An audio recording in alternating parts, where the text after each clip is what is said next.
What's going on, everybody? Welcome back to the channel. This is Taiwan On. My name is Dustin, and today I'm going to show y'all how to make a knockoff imitation Peter Luger Steakhouse steak sauce.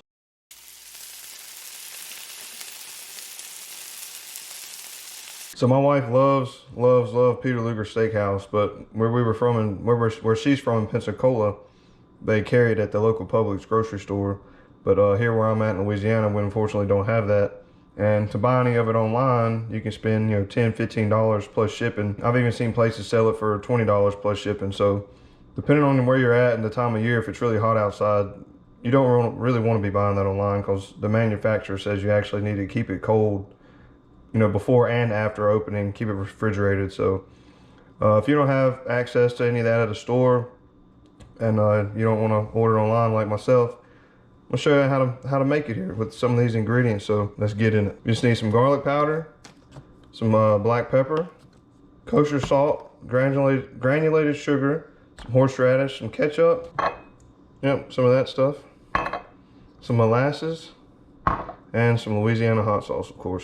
So I got my little bowl here. It's got a little lid off to the side. So after I get done making it in this bowl, I'm going to put the lid on it and refrigerate it. You want to refrigerate it for a few hours. So you need half a teaspoon, quarter teaspoon. You need 1 tablespoon. You need a whisk.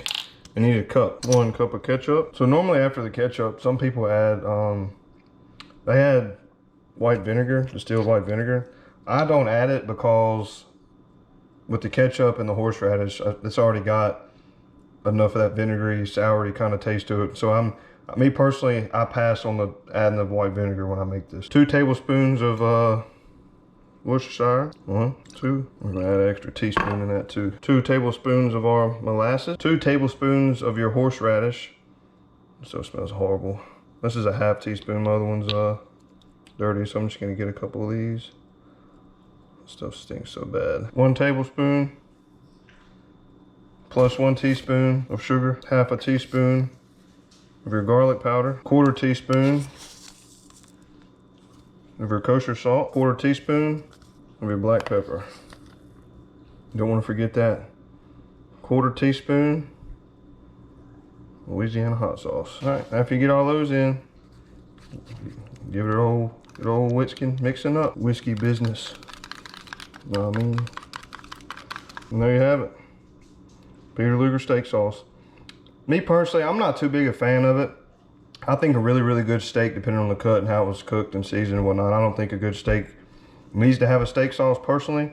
If it's cooked in, like I said, cooked and seasoned, prepared properly, a good steak doesn't need any. But my wife loves this stuff, so it's our anniversary today. I'm making some snow crab and I have some really good certified Angus beef prime fillets. So there it is. There's the steak sauce. So hope this video helped. Maybe anybody that wants this steak sauce that can't ever get it, maybe you can make some at the house and you'll enjoy it. So thank y'all for stopping by, checking this video out. Please leave a like, subscribe, share this video around. It really helps this channel grow, and I appreciate it. We'll see y'all next time.